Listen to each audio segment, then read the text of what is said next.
Tayyib. Sekarang kita mulai memasuki bentuk-bentuk durhaka kepada orang tua. Silakan Pak, dibaca. Antum perhatikan poin per poin, biar kita pulang mendapatkan faedah. Bismillah. Bentuk-bentuk durhaka kepada orang tua. Di antara bentuk durhaka kepada orang tua adalah sebagai berikut. Yang pertama, membuat keduanya bersedih dan menangis baik dengan ucapan atau perbuatan atau dengan apapun. Masya Allah.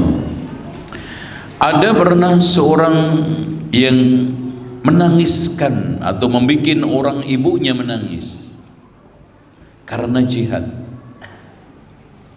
Jihad itu baik atau tidak? Kebaikan yang tidak ada taranya. Bahkan ketika ditanya oleh Rasulullah SAW, amal yang paling terbaik apa? Setelah birrul walidain adalah al-jihadu fi sabilillah. Tapi dia disuruh oleh Rasulullah kembali. Bikinlah kedua orang tuamu tersenyum sebagaimana kamu telah membuat menangis. Bagaimana dengan sekalian dengan anak yang bikin menangis orang tua dengan perbuatan mungkar? Ada orang tua menangis karena anaknya terjerat dengan hutang di mana-mana. Ada yang bikin ibunya menangis karena dia tidak sholat. Ada yang membuat orang tuanya susah, nesta, bahkan menderita karena berbagai macam pelanggaran-pelanggaran, baik itu asusila, sosial dan yang lainnya. Apalagi di antara mereka, Masya Allah, ya, terjerat dengan narkoba, habis-habisan orang tuanya. Harta kekayaannya terkuras. Setiap hari orang tuanya menangis. Wah, ini lebih celaka lagi. Yang kedua, menghardik dan membentak bapak ibu dengan meninggikan suara dan mengucapkan kata-kata kasar. Nah ini, hadirin sekalian, tidak sedikit anak-anak sekarang, Masya Allah, ketika meminta sesuatu kepada orang tuanya nggak dituruti, ucapan balasannya itu dengan ucapan kasar, ngancem. Bahkan ancaman itu kadang-kadang diwujudkan, ngancem dia akan minggat, ngancem dia akan bunuh diri. Coba saya mendapatkan kisah yang mengenaskan, Pak. Zaman dulu BlackBerry, ya, orang tua hanya sekedar penyambit itu kelapa, ya, penyambit kelapa. Dia minta BlackBerry, kalau enggak ngancam bunuh diri. Di antara mereka, Masya Allah, dan sekalian, ada yang minta motor. Orang tua harus jual tanahnya, rumahnya. Cara mintanya tuh enggak, Pak, itu celurit sudah diletakkan di leher orang tuanya. Antum sekarang memegang HP semua, hampir setiap saat mendengarkan berita kan, bagaimana anak kurang ajar kepada orang tuanya. Bukan hanya kepada orang tua, termasuk guru dan yang lainnya, ya. Oleh karena itu, hadirin sekalian yang dirahmati oleh Allah Subhanahu wa taala, hendaknya kita semuanya perhatikan firman Allah ini. Wala tanharhuma wa qul lahuma qawlan karima. Masya Allah, Pak. Kalimat Al-Quran yang cukup sastrawik ini, yang cukup mengandung balaghah tinggi, Allah menggunakan kalimat wala tanharhuma, sama dengan Allah menggunakan kalimat fa ammas sa'ila fala tanhar. Masya Allah, antum lihat di dalam surat Ad-Duha. Adapun terhadap orang-orang yang sekarang ini meminta-minta, jangan kamu usir, ya kan? Artinya apa? jangan kamu sekali-kali mengusir orang tua kamu seperti mengusir pengemis dari rumah. Enggak sedikit Pak, Masya Allah, di dalam kehidupan ini orang tua yang susah payah membangun rumahnya, bahkan peras keringat banting tulang, merantau nan jauh ke sana. Setelah ngumpul kekayaannya diambil begitu saja oleh anaknya. Anak ini orang tuanya dibuang, dicampakkan.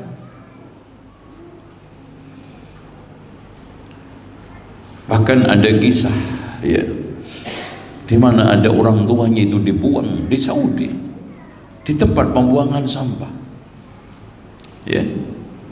Bahkan orang tuanya itu dimasukkan sebelum mati sakit-sakitan di kamar tersendiri.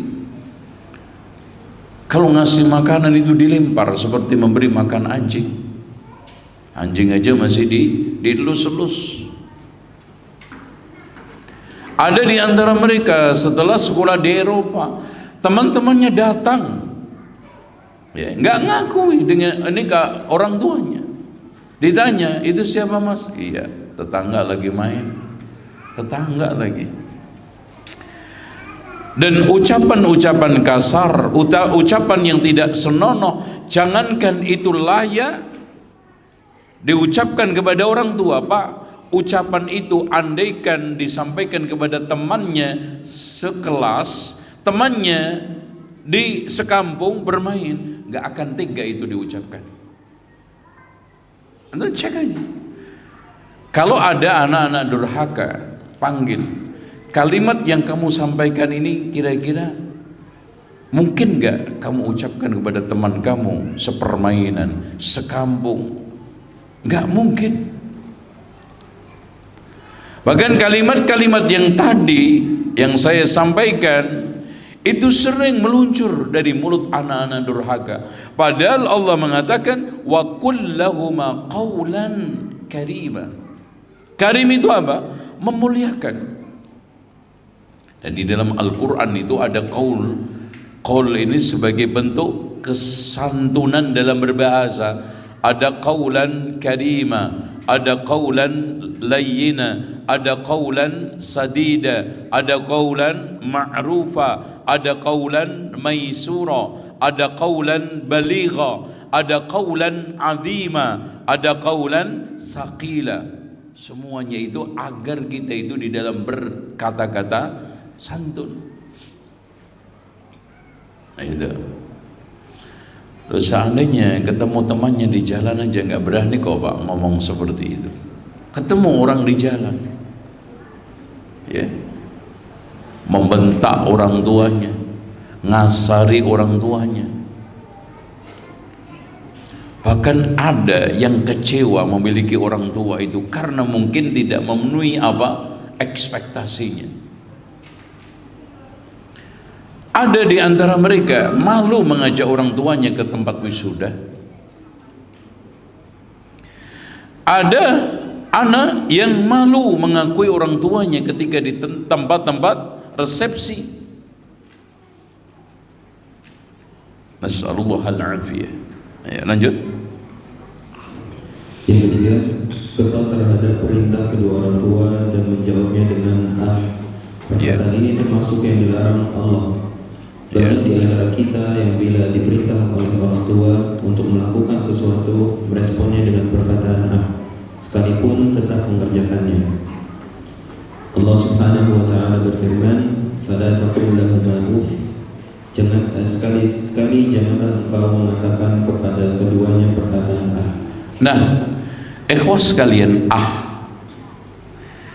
ini sebetulnya terjemahan urf, terjemahan secara urfan alias secara adat istiadat.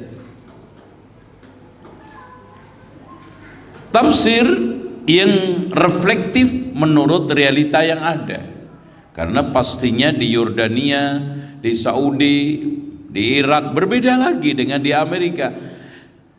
Ini adalah terjemahan refleksi daripada adat istiadat yang ada di Indonesia. Dan subhanallah, antum cek aja, anak yang membantah dengan membantah orang tua, gunain kalimat apa? Ibu nyuruh-nyuruh terus. Gimana sih? Itu kan gitu. Bahkan di antara mereka ada sekalian merapikan tempat tidurnya saja disuruh oleh orang tuanya. Apa yang dia katakan? Nyuruh-nyuruh terus. Emang gue pembantu apa? Aduh kan itu, masya Allah. Emang gue pembantu katanya. Itu. Disuruh sholat, bantah. Sholat terus. Emang masuk surga sendirian? Itu. Dilarang dia untuk begini begitu. Jawabannya apa? Bapak, ibu kuper banget. Nggak tahu aja zaman sekarang udah berubah. Disuruh hijab, berhijab, dia bantahannya juga, mama, nggak tahu teman-teman saya sih. Itu kan itu nanti. Saya juga tahu itu wajib, itu perlu dan yang lainnya. Sekarang ini pergaulan mah. Kan gitu. Makanya fala taqul lahum uffin. Artinya kalau kita bisa simpelkan, seluruh kalimat yang dianggap menyakiti hati orang tua serendah apapun itu masuk kalimat uffin. Serendah apapun. Artinya kalau seandainya ada orang tua tersinggung dengan kalimat-kalimat yang keluar dari anak, maka itu sudah cukup menjadi uffin. Makanya Pak Muhammad Ibnu Sirin itu kenapa? Ketika di depan ibunya terutama dianggap orang sakit, ngomongnya tidak pernah keras. Begitulah dia, takut kalimat-kalimat yang meluncur dari mulutnya itu menyinggung ibunya. Masya Allah, sampai seperti itu ulama salaf. Dan ini dilakukan juga oleh Ali ibnu Husain ibnu Ali ibnu Abi Thalib yang memiliki gelar Zainul Abidin. Makanya memberikan nama anak Zainal Abidin gak boleh. Antum gimana? Ngeritik saya? Anak bayi dikasih sama orang tua saya, nggak ngerti. Ya kalau dulu ngerti, ya saya protes. Tapi nggak mungkin Pak, ada orang lahir 7 hari, 10 hari protes. Kenapa? Karena itu ada unsur tazkiyah, termasuk khairul anam, nggak boleh. Khairun nisa, nggak boleh. Termasuk juga apa lagi?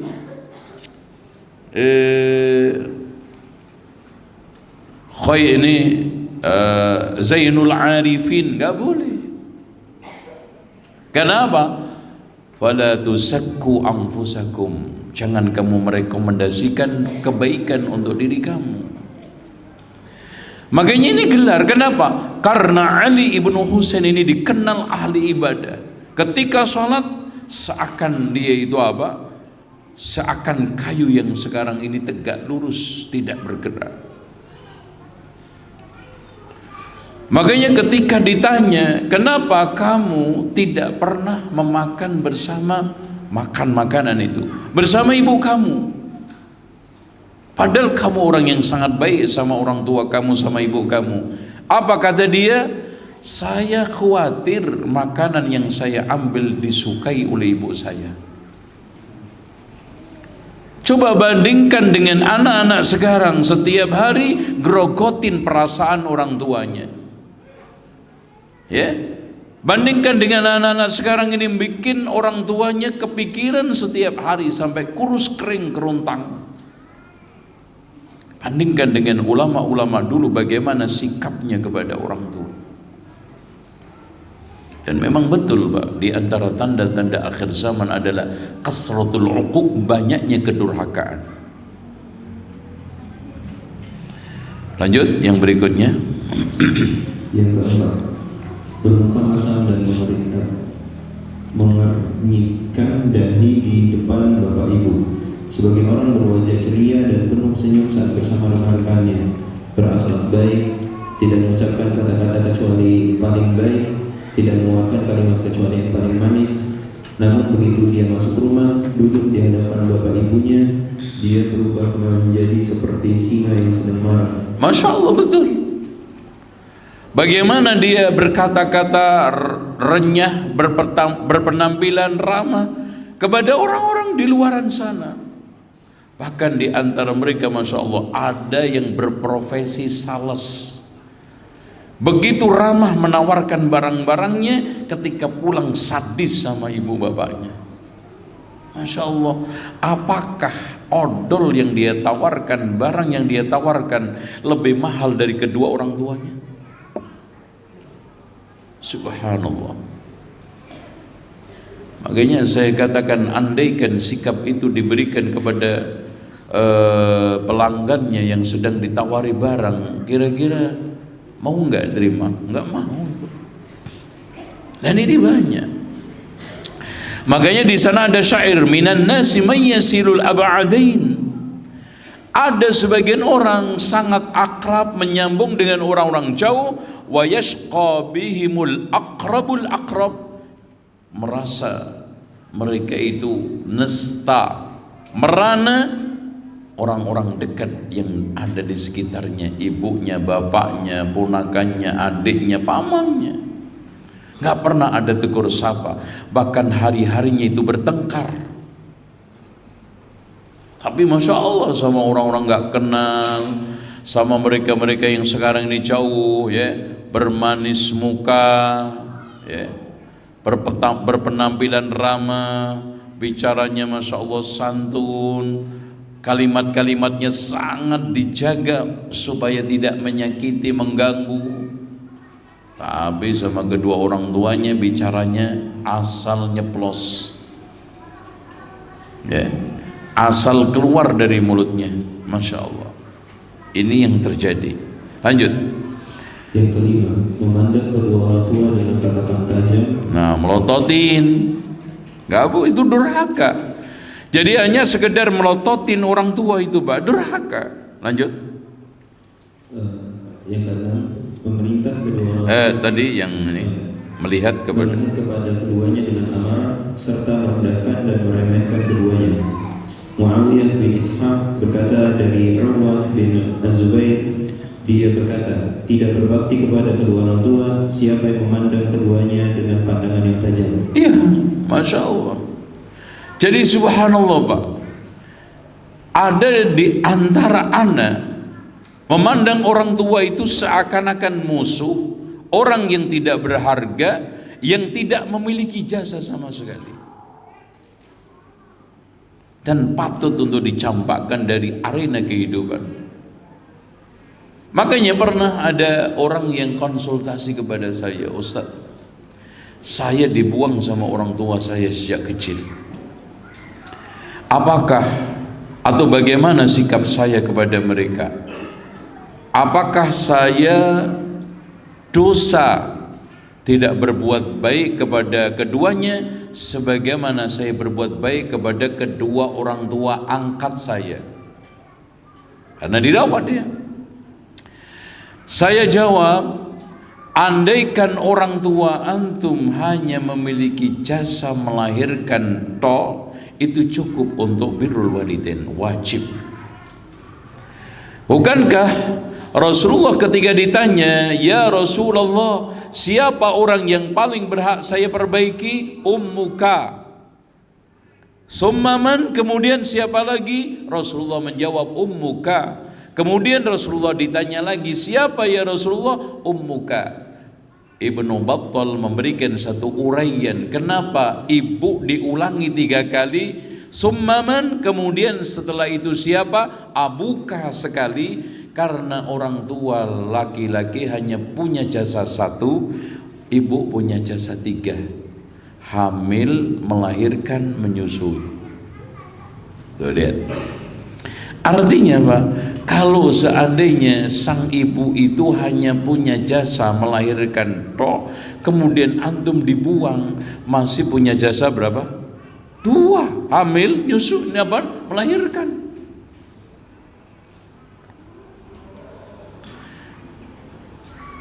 Dan bandingkan gini aja. Antum salah nggak berbuat baik orang yang ketemu di jalanan baru aja kenal? Salah nggak? Enggak kan? Bagaimana antum merasa salah atau merasa antum sekarang ini tidak perlu berbuat baik kepada orang tua antum yang punya jasa melahirkan, sementara orang yang ketemu di jalan nggak pernah ngelahirin antum? Antum bisa Masya Allah menolong, ketika kebanan kita bantu, ya, barangnya jatuh kita ambilkan, itu aja dapat pahala. Gitu. Jadi jangan antum menjadi orang pendendam, apalagi orang yang antum dendami adalah orang yang minimal pernah, 1, antum pernah berada di kandungannya, 2, antum pernah lahir dari kandungannya, dan itu semuanya berat. Lanjut nomor 6. Dan karena memerintahkan kedua orang tua seperti menyuruh ibu untuk menyapu rumah atau menyuci pakaian atau memasak. Pekerjaan ini tidak pantas bagi ibu, apalagi bila ibu lemah atau sudah tua atau sakit. Namun bila ibu melakukannya sendiri secara sukarela dan lapang dada, dia mampu, tidak lemah, maka boleh. Namun anak tetap harus berterima kasih kepadanya dan mendoakan. Nah, ini peringatan, barang siapa ikhwan dan akhwat, ibu bapak sekalian, kebetulan ada salah satu atau mungkin keduanya hidup bersama bapak ibu sekalian, jangan sekarang ini aksi untung ibunya dijadikan pembantu. Aksi apa? Untung. Alhamdulillah kalau pembantu kan gaji, ngasih THR, ini gratisan. Dan kalau seandainya sekarang ini betul dia dengan sukarela tinggal bersama antum, seneng ngomong cucunya, gendong cucunya, nyuapin, jangan itu berangkat karena antum suruh. Jangan sekali-kali antum suruh masak, antum suruh ngepel, antum suruh gendong anak antum, biarkan. Kenapa? Karena dia lebih paham dan lebih pengalaman dari antum, kapan harus gendong dan tidak gendong, kapan dia itu harus nyapu dan tidak nyapu, kapan dia itu masak dan tidak masak. Gak perlu antum suruh-suruh, paham kok dia. Kenapa sekarang saya nggak gendong? Pasti ada alasannya. Kenapa saya sekarang ini nggak nyapu, nggak ngepel rumah? Dan bahkan tanpa disuruh dia ngepel dari ujung ke ujung. Cucunya setiap hari Masya Allah digendong. Karena berangkat dari mana? Dari berbagai macam faktor ketulusan semuanya dan kasih sayang. Masya Allah. Ada yang tengok anaknya ke Jakarta, alhamdulillah bisa, sudah bertahun-tahun gak pernah, subhanallah ya, ngelihat anaknya sukses, Masya Allah, tiap hari, tiap saat melakukan pekerjaan-pekerjaan tanpa pamrih, itu Masya Allah ya. Tapi kalau anak kan pamrih, coba aja pulang cuman bawa roti satu apa? Kongguan satu kaleng, subhanallah, balik ke Jakarta itu ayamnya ditanting ya, kucingnya dibawa, apalagi beras 10 kilo. Coba bayang, ini mah tukar tambah itu ya, Masya Allah. Dan itu pun bersyukur, alhamdulillah, yo alhamdulillah ya, wedhuse sekalian gowo kan gitu kan gitu. Bersyukur. Nggak ada orang tua itu sekarang ini ngitung-ngitung, itu nggak ada. Apalagi sudah kakek nenek ketemu cucunya. Makanya kadang-kadang cucu yang dibesarkan di di tangan kakek nenek itu kadang-kadang nggak maslahat. Kenapa? Karena kalau orang tua itu biasanya mendidiknya dengan dasar sayang. Kalau nenek kakek dasarnya kasih. Harusnya kan kasih sayang. Apa aja dikasih. Minta cilok kasih. Gitu aja juga pelit sama anak lo. Bukan pelit, Pak. Gitu kan gitu. Apa aja dikasih. Nah ibunya apa aja sayang. Sayang, beli lagi loh. Masih ada tuh sepatu di rumah, beli lagi tuh, sayang. Itu namanya pendidikan dengan dasar sayang. Apalagi anak kedua itu paling disayang, minta apa aja sayang. Karena apa? Karena rata-rata anak pertama sama kedua itu deket hadirnya. Makanya popoknya masih utuh, baju-baju bayinya masih lengkap, alat mainnya juga masih lengkap, itu sepedanya, sepatunya, tas sekolahnya. Makanya ketika minta sepeda, sayang tuh masih bagus juga, lo minta lagi tuh, udah pakai aja yang ada. Tas juga begitu kan, sayang tuh, milik abangnya juga masih bagus tuh buat sekolah. Bagus-bagus juga baru untuk apa? Yang penting kan buat wadah buku selesai. Semua dasarnya sayang. Harusnya kan kasih sayang gitu ya. Kapan dikasih, kapan disayang gitu. Tapi gitu Pak. Saya ingin tegaskan kepada antum. Antum jangan sekali-kali nyuruh ayah antum, ibu antum kalau seandainya tinggal bersama antum. Gak mungkin ada orang tua itu gak tahu diri. Gak mungkin ada orang tua yang gak tahu kerjaan. Ini orang kagak tahu banget nih, anak nangis kayak begitu juga kagak digendong. Antum bicara sama siapa? Pembantu? Ini ibu antum. Makanya Pak, saya sering katakan kepada ini masalah cari jodoh. Begitu juga masalah cari karyawan. Sebelum antum tes macam-macam, antum tes dua aja dulu. Dan itu simple, tanya bagaimana sholatnya.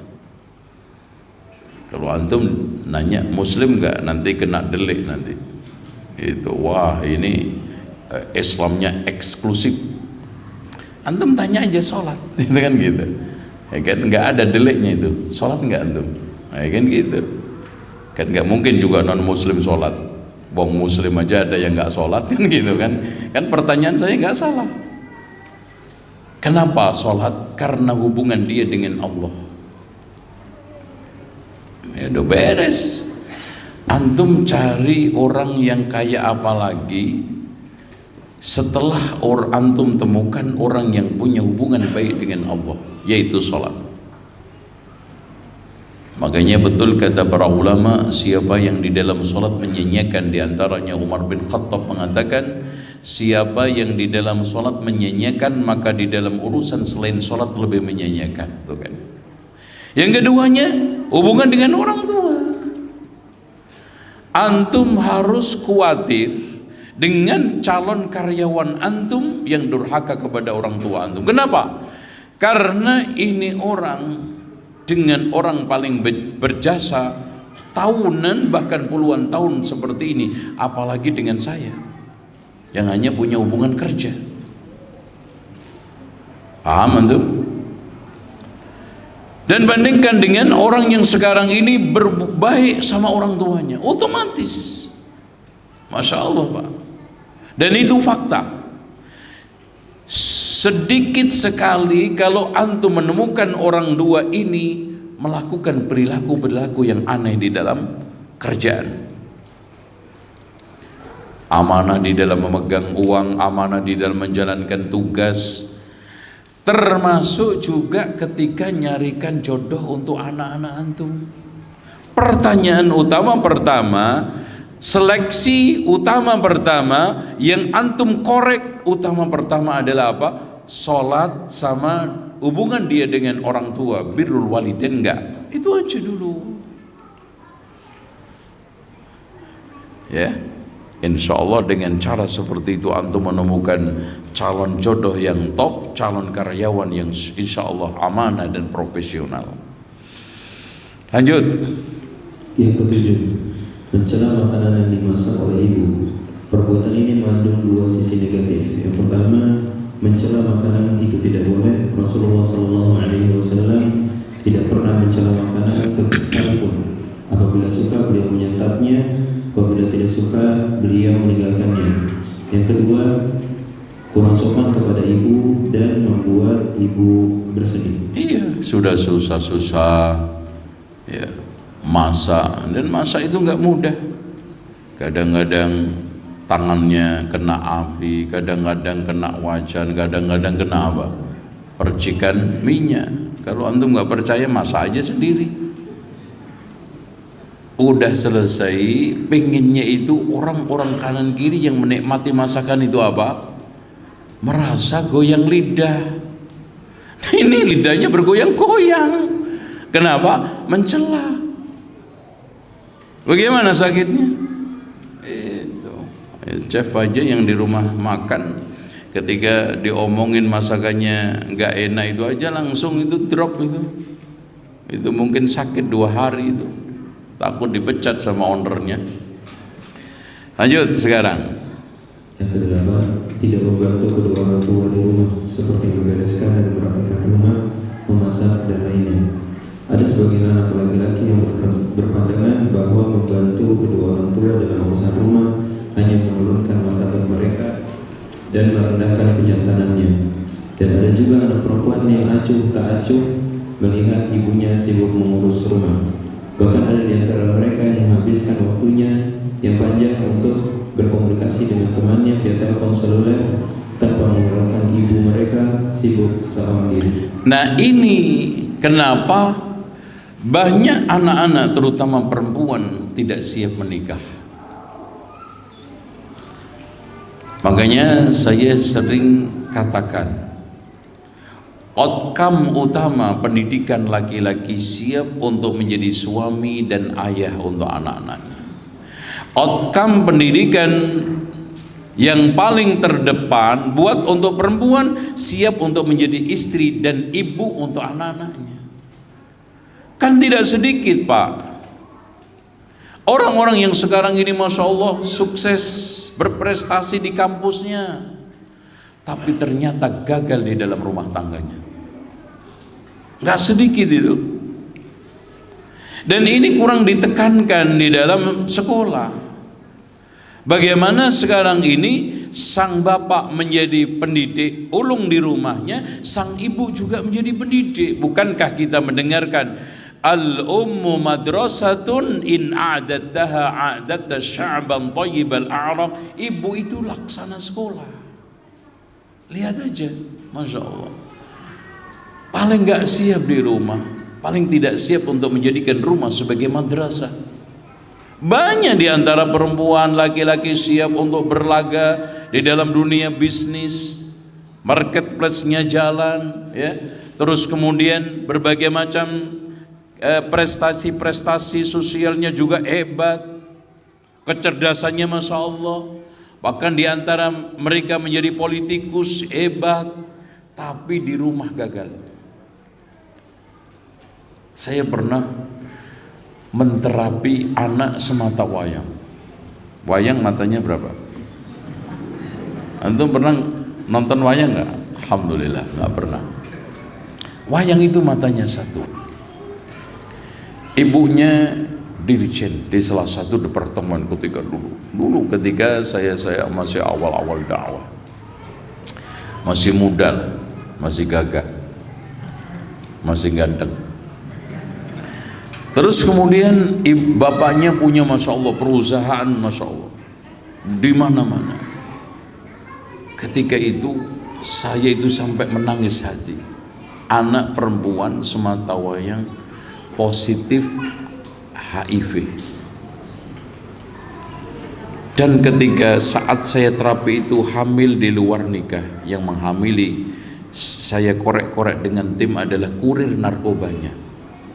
Habis pesta narkoba dengan teman-temannya, habis 1,5 miliar.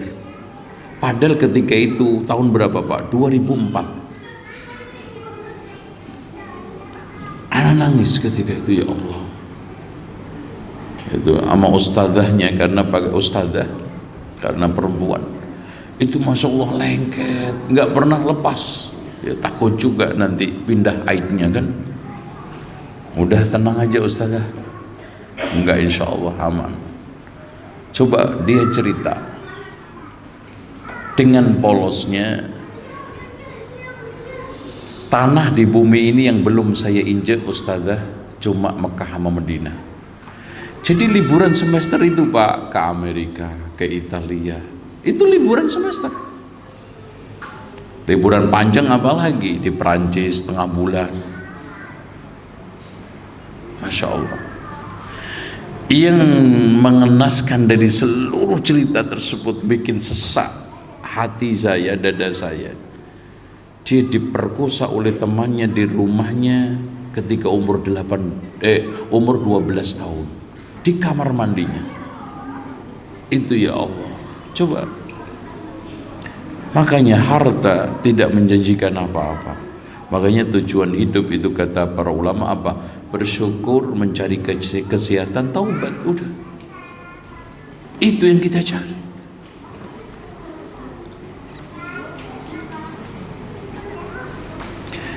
Nah, dari sekalian, inilah yang akhirnya dia petik. Rumah itu harus ada penghuninya. Laki keluar, perempuan keluar, itu bahaya. Siapa yang ngurus anak, siapa yang ngurus rumah? Pembantu. Berangkatnya kerja, bukan kasih sayang. Anak-anak itu butuh, terutama, makanya saya katakan orang tua laki-laki yang sibuk, jangan sampai antum gak bersamai anak di 6 posisi ini. Jangan sampai antum gak hadir di dalam 6 keadaan ini. 1, ketika mengawali pembelajaran, daftarkan anak sekolah, itu antum daftarkan, jangan nitip. Bawa lagi TPA, daftarnya nitip pasti. Nitip Mas, tolong daftarin ya. Subhanallah, SPP nunggak. Nah mantep itu. Makanya gurunya nyanyinya ya dana-dana, karena kekurangan dana. Jadi itu daftarnya nitip, SPP nunggak. Ya Allah. 2, mengakhiri pembelajaran. Minimal wisuda itu antum datang, walaupun itu jelek. Makanya kalau ada tahun ajaran baru, selalu saya sindir orang tua. Orang di dalam memasukkan pondok itu ada yang memang didik anak, tapi ada yang nitip anak, ada yang buang anak. Nitip tahu nggak antum nitip Pak? Nitip sepeda, antum masukkan pagi, ambil sore, nitip. Masuk daftar, diambil wisuda. Parenting nggak pernah datang. Ada rapat ini rapat itu nggak pernah connect, ada apa aja nggak ada feedback. Grup juga Masya Allah diem aja, anteng 3 tahun kagak gerak. Grup apa itu? Masya Allah. Ini grup apa, bisu juga masih bisa nulis nih orang. Ini namanya apa? Nitip atau buang. Udah dah, alhamdulillah aman. Anaknya masuk pesantren Mas sekarang. Kok aman Pak? Iya, di rumah bikin resek aja dah. Repot saya sama dia, suruh sholat susahnya. Alhamdulillah sekarang pesantren, alhamdulillah lagi pesantren yang kena bengek itu. Subhanallah. Apalagi kalau sudah anaknya nakal, lo gue masukin pesantren ya, kalau nggak berubah nggak lo? Udah, kalau mau sekolah negeri yang bagus tuh belajar yang bener, kalau enggak gue masukin pesantren. Masya Allah. Jadi pesantren itu setara dengan Dracula sama Gondoruo ya. cocok untuk menakut-nakutin anak supaya mau makan, mau mandi, kan gitu. Allahu Akbar. Berikutnya. Yang kesembilan, memalingkan muka ketika orang tua berbicara, tidak mendengar kata-kata mereka dengan baik, atau memotong perkataan keduanya, atau menistakan keduanya, atau membantah keduanya, dan bahkan membantahnya dengan keras dan memaksakan pendapatnya atas keduanya. Perbuatan seperti ini sungguh meremehkan kedudukan bapak dan ibu. Walaupun antum merasa benar. Tadi saya lanjutkan ya, posisi 6-nya tadi biar utuh ya. Nomor 2 tadi. Nomor 3, ketika anak antum menghadapi masalah, hadir antum. Minimal antum hadir sebagai motivator, kalau enggak mentor. Yang keempat, ketika anak bersedih, murung, mungkin dibully temannya, mungkin di sekolahnya menghadapi masalah. Terus kemudian yang kelimanya, mereka sedang merayakan prestasinya. Entah dia sekarang ini menang, Masya Allah lomba lari karung, walaupun hanya sekedar lari karung di RT, itu ambil piala, Masya Allah, antum temenin. Itu anak saya menang lomba karung, nomor 2 dari belakang. Kagak ada apa dong, kan gitu. Itu. Nah, yang terakhir, ketika anak mengekspresikan kegembiraan. Contoh aja Pak, ketika anak main, antum temeni, itu beda. Ya makanya 6 ini jangan sampai antum alasannya sibuk. Lah kalau sekarang orang tua perempuannya jarum super, apa itu? Jarang di rumah, suka pergi. Ayahnya Batman, apa itu Batman? Betah main, nah, kan gitu. Coba bayangkan jadi apa tuh anak? Disuruh rapat, dipanggil sekolah, absen, mancingnya disiplin, Masya Allah. Kan gitu. Bu, mana bapaknya? Iya Pak, lagi ada urusan. Urusan apa? Ngadu burung murai. Aduh ya Allah, ini kagak penting banget nggak ngelihat anak dan pendidikan anak. Bagaimana kita mendapatkan anak supaya masuk surga, didoakan orang ini anaknya, sementara tidak pernah mendidik dengan baik, mendoakan anaknya. Bahkan tidak sedikit anak-anak itu yatim sebelum wafat ayahnya. Karena yatim itu bukan hanya semata-mata wafat ayahnya, tapi hilangnya pendidikan, pembinaan orang tuanya. Ulama-ulama Pak, itu banyak yang besar itu dalam keadaan yatim. Imam Ahmad itu yatim, Imam Syafi'i itu yatim, ya. Al-Hafidh Ibnu Hajar itu yatim piatu, nggak ada bapak, nggak ada ibu ketika masa kecil. Rasulullah aja yatim. Ini alam yajidika yatiman fa'awa wajadaka dhalan fahada, tapi sukses karena hadirnya pendidikan, pembinaan dan apa? Pengarahan. Meskipun ini orang tuanya utuh, tapi nggak ada pendidikan, pembinaan, pengarahan, anaknya akan menjadi korban pergaulan, menjadi apa? Mangsa kejahatan dan penyimpangan. Hancur masa depan mereka. Yang lebih lucu lagi, ada mama kerja enggak, karir enggak, di rumah aja, anaknya terlantar. Ternyata apa? Kerjanya ngerumpi untuk supaya tenang, anaknya pegangi HP. Selesai memang itu, aman. Masya Allah, ngomong ngalor ngidul, anaknya tenang. Sampai anakku nanti mas, ternyata di kolong kursi itu tiduran gitu, main apa? HP. Makanya haram hukumnya orang tua memegangi HP anak umur 0 sampai 4 tahun. Kenapa? Antum membunuh motorik dia. Biarkan anak-anak lompat gerak, biarkan anak itu terjatuh. Kenapa Pak? Karena dari situlah dia itu mengasah motorik yang halus maupun kasar. Ini kenapa ada anak umur 6 tahun berjalan di tangga aja jatuh, nggak berani. Kenapa? Karena dari sejak kecil umur 1-2 tahun nggak terlatih. Itu naik tangga aja dimi. Naik sekarang ini rumah yang itu ada ini aja takut. Kenapa? Nggak terasa. Makanya anak ketika jalan kepleset, jatuh, kadang-kadang itu semuanya adalah latihan. Itu ya. Dengan demikian itu pendidikan yang sempurna. Intinya gini Pak, antum perhatikan semua dimensi pendidikan yang antum harus garap. Mendidik itu ya otak, mendidik itu ya hati, mendidik itu ya rohani, mendidik itu ya ini fisik, mendidik itu juga sekarang ini apa? Perasaan emosionalnya tergarap dengan baik, terarah dengan baik. Lanjut sekarang.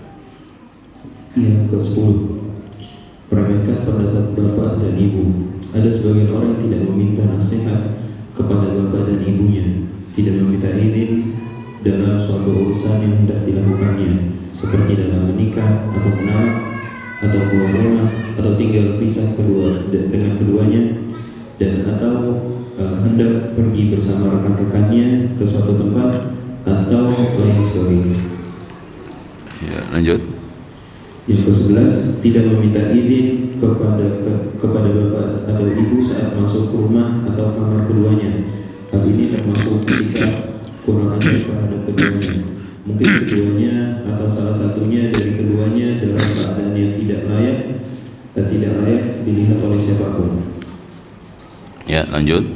Yang ke-12, memunculkan masalah di hadapan orang tua, baik masalah dengan istri atau masalah dengan rekan-rekan atau dengan anak-anak atau lainnya. Sebagian orang tidak merasa puas sebelum menyalahkan anggota keluarganya karena kesalahan tertentu, kecuali dilakukan di hadapan bapak atau ibu. Coba. Ini Pak, antum jangan mudah bercerita tentang masalah apapun dan sekecil apapun kepada orang tua, kecuali setelah antum pertimbangkan dengan seksama, dengan sempurna, dengan baik, bahwa itu tidak akan mengganggu pikiran orang tua. Pak, apalagi orang tua antum sudah mulai tua. Orang tua itu biasanya emosinya besar, akal perasaan emosi ini kendalinya itu kecil. Kenapa? Orang tua cenderung seperti itu. Antum tahu sebabnya? Orang-orang tua, antum belum tua ya. Orang-orang yang sudah di umur 60-70 emosionalnya tidak terkendali karena satu, sudah mulai keras otot dan sarafnya.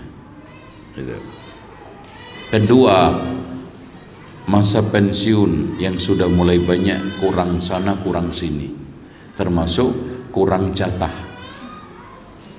Ya. Kemudian yang ketiga, sudah mulai lepas banyaknya teman-teman sejawat. Yang temannya ini udah meninggal ini. Jadi pergaulan di sana kayak ada kesepian. Mau bergaul sama anak-anak 25, ya nggak akan kena.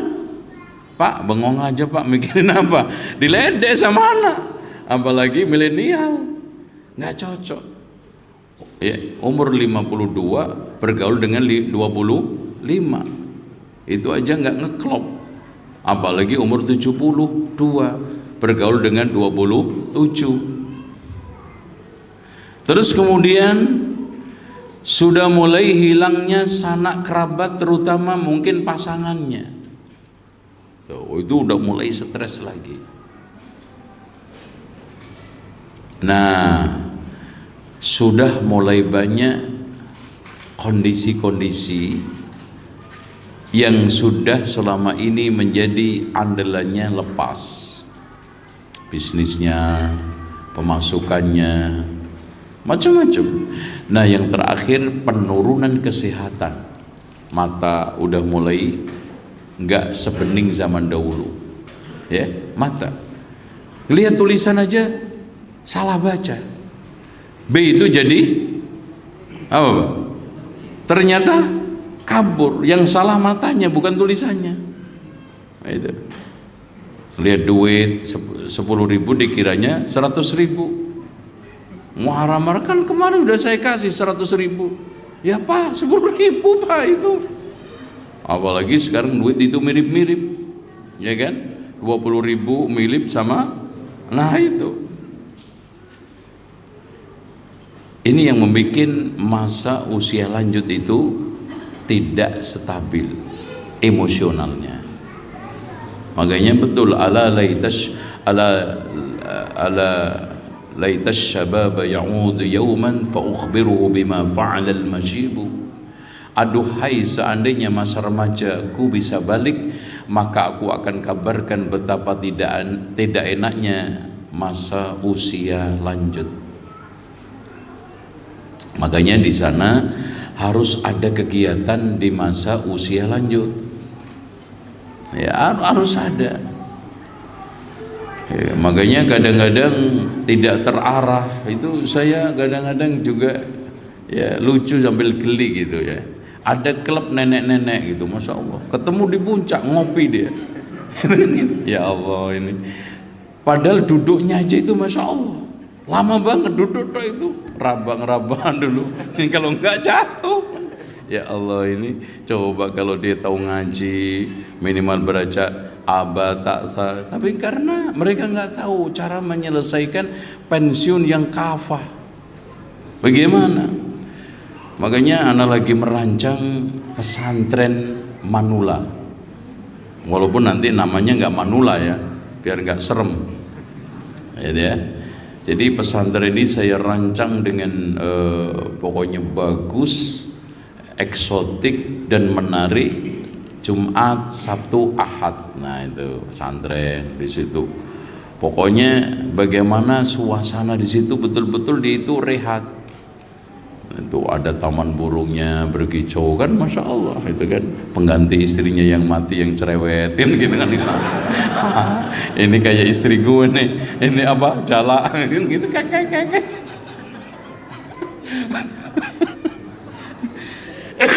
Ya. Nah nanti kan belajarnya nggak usah tinggi-tinggi, nggak perlu buku-buku besar, apalagi diajarkan Riyadhus Shalihin, nggak masuk ya, bubar. Diajarkan aja cara membaca makhraj, abata, kemudian surat-surat yang cukup untuk apa? Sholat. Terus kemudian kita ajari tata cara sholat. Tapi yang paling penting adalah coaching bagaimana motivasi dia untuk mengakhiri hidupnya dengan husnul khotimah. Itu nanti tempatnya di lereng Gunung Merbabu. Wow, masya Allah, masya Allah. Nanti kita bawa sana.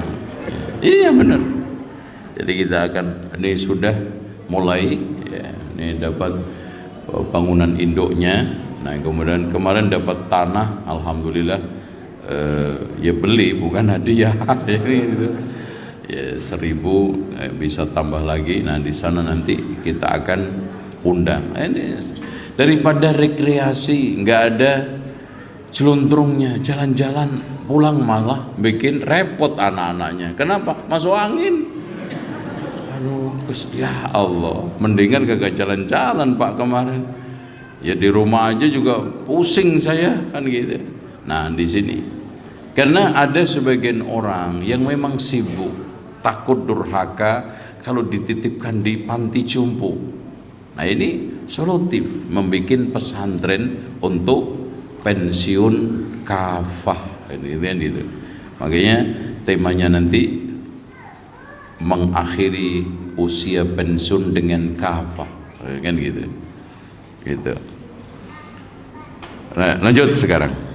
Yang ke-13, mencela dan menyebut aib orang tua di depan orang lain. Nah ini, jadi ada di antara anak itu menggibahi orang tua. Iya Pak, orang tua saya ini pelit. Nah, Itu mungkin di RT, mungkin ya ada masukkanlah, Mas tolong nanti disampaikan sama orang tua, ini ada iuran suka terlambat. Nah ini Pak penyakitnya orang tua saya itu Pak, dari mulai kecil anak SD itu pelit banget, SPP aja sering terlambat. Masya Allah, diungkap Masya Allah, sejarah-sejarah masa lalunya diputar ulang lagi. Akhirnya Pak Ketua RT nyetop stop Mas, udah anak cuman memperingatkan IPL-nya aja Mas, ini bukan dalam rangka untuk mengungkit itu ya. Jangan aib pendidikannya, kekurangannya ini disampaikan ya. Anda lagi lanjut 14. Ke-14, mencaci dan melaknat orang tua bisa secara langsung atau tidak langsung. Tidak langsungnya itu apa? Mencela orang lain, orang tua orang lain, akhirnya apa? Balas kan gitu. Orang tua lo itu gak pendidikan kan, orang tua lo juga gak kena bangku sekolah tuh, goblok kan gitu. Orang tuanya digoblokin sama temannya karena akibat apa? Mengatakan orang tuanya tidak berpendidikan kan gitu. Ini hadis Rasulullah SAW. 15 saya. Diriwayatkan dari Abdullah bin 15, nomor 15 langsung. 15, memasukkan kemungkaran ke dalam rumah seperti alat-alat musik dan lainnya yang dapat merusak seseorang, bahkan terkadang merusak saudaranya dan anggota keluarganya secara umum. Maka kedua orang tua menjadi sengsara karena kerusakan anak-anak atau penyimpangan keluarga. Ya, 16. Yang 16, melakukan kemungkaran di depan orang tua seperti merokok di depan keduanya, atau mendengarkan musik, atau tidur saat waktu sholat sudah tiba, menolak dibangunkan oleh keduanya untuk sholat, memasukkan rekan-rekan buruk ke rumah. Semua ini menunjukkan sikap kurang ajar kepada orang tua. Nah, supaya antum bisa mendidik anak antum sholat terutama, karena memang wa'mur ahlaka bis-sholati wastabir 'alaiha, perintahlah anakmu untuk sholat dan yang sabar. Antum jangan sampai ada istilah sabar saya sudah habis, jangan ada jeda. Kenapa banyak orang tua gagal membangunkan anaknya sholat? Karena cuma membangunkan fisiknya, tidak membangunkan jiwanya. Padahal lagu kita bangunlah, gimana? Bangunlah jiwanya dulu, bangunlah badannya baru. Artinya diri sekalian, membangunkan badan gampang. Tuh aja siram seember air, bangun loh, kebuk tidur aja loh, udah bangun dia. Tapi mungkin gak ada di tempat tidur, gak ada juga di masjid, di kolong kursi adanya. Bangunkan jiwanya. Motivasi pertama kali antum, kalau kamarnya gelap nyalakan lampunya. Tuh cara membangunkan sholat anak begitu. Kalau memang terang digelapin. Setelah itu kalau pakai selimut, antum lepas selimutnya, tarik. Lalu dimiringkan, kalau ke kanan berubah kiri, kiri ke kanan. Itu pun gak cukup sekali, sekali, 2 kali, 3 kali, dudukkan. Jangan langsung antum tarik berdiri, dia nyungsep nanti ya. Nah setelah itu dia sanggup, ayo sholat. Diajak untuk wudu, insya Allah sekali, 2 kali, 3 kali dia akan bangun. Terus dimotivasi, diberitahu keutamaan sholat, bahaya orang tidak sholat. Apalagi Rasulullah sudah mengatakan, muru auladakum bis sholati wahum abna'u sab'i sinin, perintahkanlah anakmu untuk sholat umur 7 tahun. Wadribu 'alaiha wahum abna'u sab'i sinin, pukul kalau enggak sholat umur berapa? 10 tahun. Nah, itu pentingnya sholat. Bahkan Rasulullah ketika menjelang meninggal dunia, saat sekarat sadar, beliau berpesan, as-shalah wa ma malakat aimanukum. Itu yang dipesankan Rasulullah, sholat dan menjaga budak. Lanjut sekarang. Yang ke-17, mencoreng nama baik orang tua, yaitu dengan melakukan perbuatan buruk atau kejahatan yang bisa menghancurkan harkat dan martabat, merusak muruah, dan bahkan terkadang sampai terseret ke penjara dan mempermalukan di depan masyarakat. Perbuatan tersebut termasuk durhaka kepada kedua orang tua karena mengundang kesedihan, kegelisahan, keinahan, dan rasa malu bagi orang tua. Ya betul. Ya ada yang menumpuk utang di masyarakat, masya Allah, tetangganya dipinjemin ini, pinjemin itu nggak balik. Yang malu siapa? Orang tua. Apalagi maling kampung itu kan, masya Allah. Yang hari ini kompak hilang, yang besoknya celana hilang, ya, yang besoknya embernya tetangga nggak ada, yang besoknya lagi motor, yang masya Allah. Sampai pernah saya tinggal di daerah Depok sana, ya daerah sekitar UI itu. Ketika dulu di sana ada anak, subhanallah, malingnya sampai didoakan ibunya, masih sisa ibunya, mudah-mudahan mati kebakar. Subhanallah, beberapa minggu mati dibakar karena nyuri motor, habis angus, ya. Karena doa orang tua itu baik yang buruk dikabulkan. Makanya dalam riwayat itu salah satu da'awatin mustajabah, ada 3 doa yang dikabulkan Allah. Di antaranya adalah doaul walid ana walidi, doa buruk orang tua kepada anak. Lanjut. Ke-18, memosisikan kedua orang tua pada posisi yang tidak mengenakan. Baik, ini bahasa Indonesia. Antum orang Indonesia jangan sampai salah mengucap. Mana saja ada kata yang awalnya KTSP kemasukan mem, itu hilang hurufnya. Jangan antum baca memposisikan. Ya, yang benar memosisikan. Itu KTSP. Contoh apa lagi? Sosialisasi atau menyosialisasikan dan seterusnya. Terus lanjut. Nomor 19.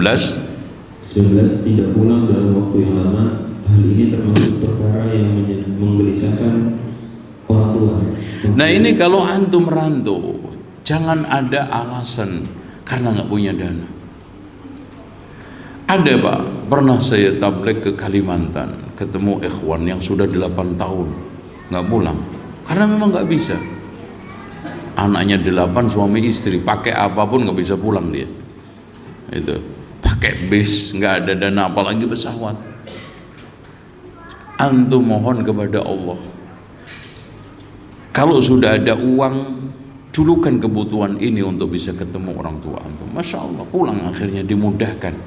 Karena walladzina jahadu fina lanahdiyannahum subulana.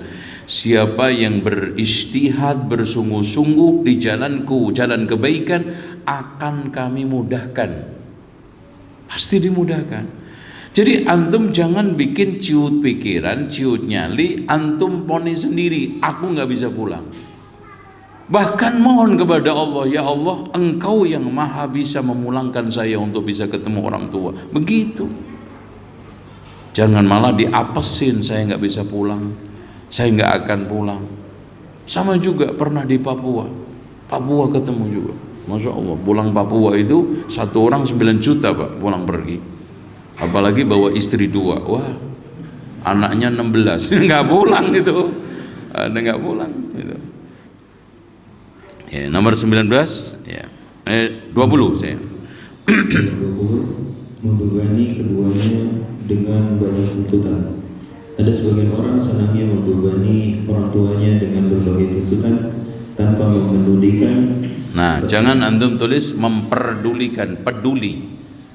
Ya, memedulikan. Ayo lanjut.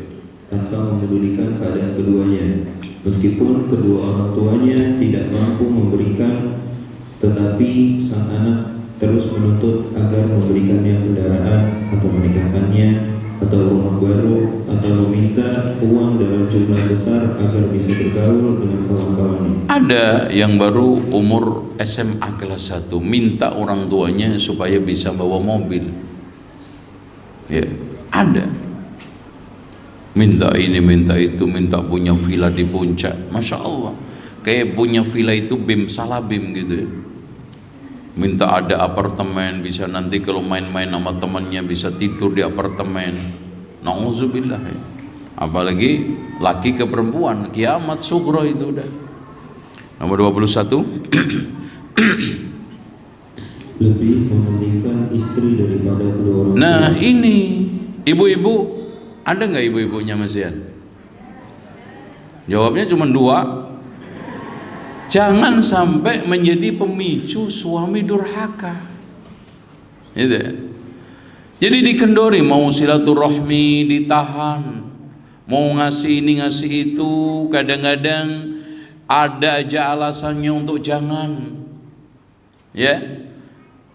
Bahkan Anda kalau bisa, ini adalah bagian birrul walidain, suami kepada orang tuanya. Dan Anda kepada suami ketika memberikan sesuatu kebutuhan tanpa sepengetahuan suami. Perhatikan sehat sakitnya. Perhatikan kondisi-kondisi sekarang ini, muda tuanya. Dia sekarang sudah usia lanjut. Kalau suami antum sibuk, suami antunna sekarang ini gak sempat, antunna yang sekarang ini datang untuk silaturahmi, apalagi dekat. Ya, ini banyak faktor kedurhakaan dari arah istri. Makanya tanda-tanda kiamat diantaranya adalah laki-laki mentaati istrinya dan mendurhakai orang tuanya. Wallahu a'lam. Aduh, 21. Ya, 22. Nomor 2, mengantarkan kedua orang tua di saat keduanya membutuhkan atau saat keduanya berusia lanjut. Ada anak-anak yang sudah bekerja dan memiliki penghasilan, namun mereka merupakan orang tua dan sibuk dengan dirinya sendiri. Makanya dari sekalian, Rasulullah pernah naik mimbar berdoa amin amin amin.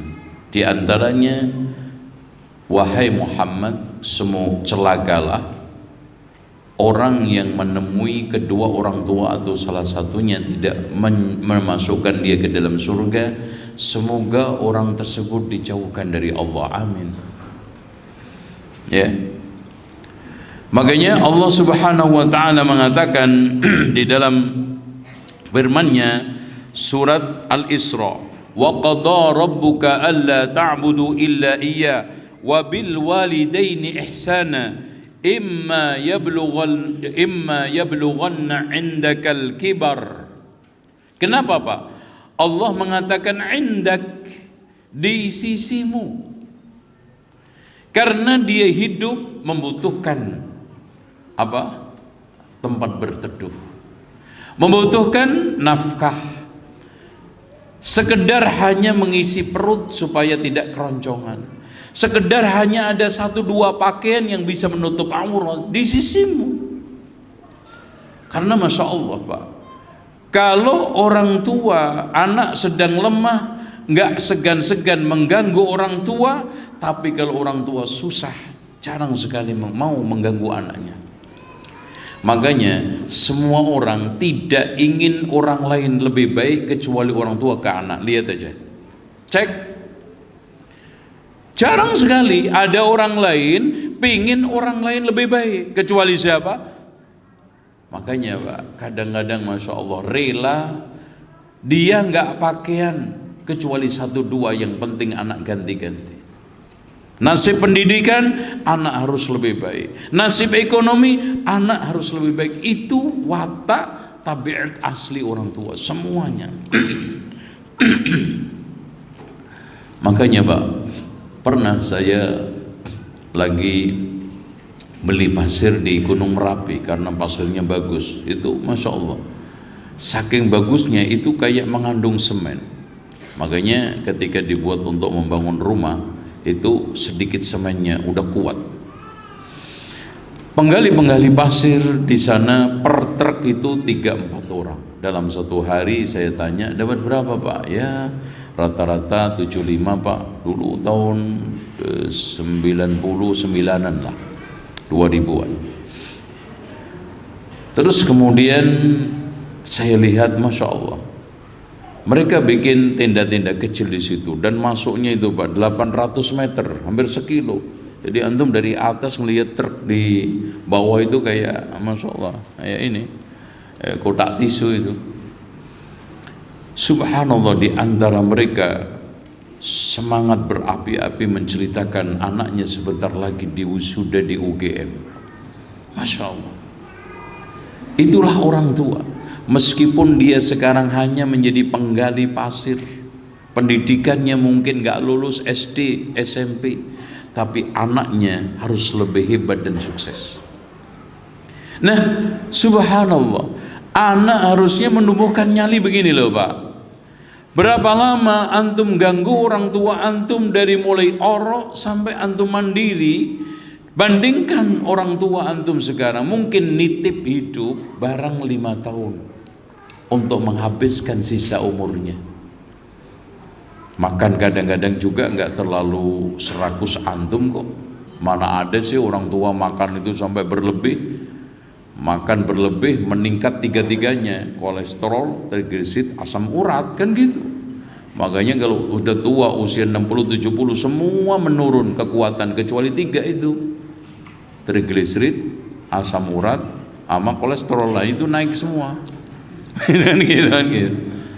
Nah, ini makan juga sekedarnya, tidur Masya Allah ala kadarnya, pakaian juga Masya Allah. Bahkan Pak dikatakan kenapa di sini indal kibar ahaduhuma au kilahuma fala taqul lahuma uffin wala tanharhuma. Kenapa? Mungkin dulu Pak uang 1 juta antum kasih nggak ada harga apa-apanya. Karena duitnya Masya Allah melimpah. Antum kasih baju mungkin gak dipakai. Sekarang subhanallah 100.000 jadi berharga. Ya Allah. Pakaian bersyukur dikasih. Makanya di sini serba ketersinggungan. Tadi udah usia lanjut masalahnya tadi, serba ngerepotin juga. Makanya di sini anak diperintahkan jangan sekali-kali mengatakan perkataan-perkataan yang menyinggung. Kenapa? Karena orang tua itu serba gampang tersinggung. Yaitu apalagi sudah rada-rada pikun, ngomong kenceng dikit tersinggung. Kamu ngomong ini pelan dikit kek, kenceng banget loh, kayak preman di pasar aja dipelanin. Ngomong yang keras nih, yang bisa didengar orang, padahal yang mulai nggak beres apa? Telinga dia. Coba repot nggak? Apalagi udah setengah pikun baru dikasih makan, katanya belum dikasih makan.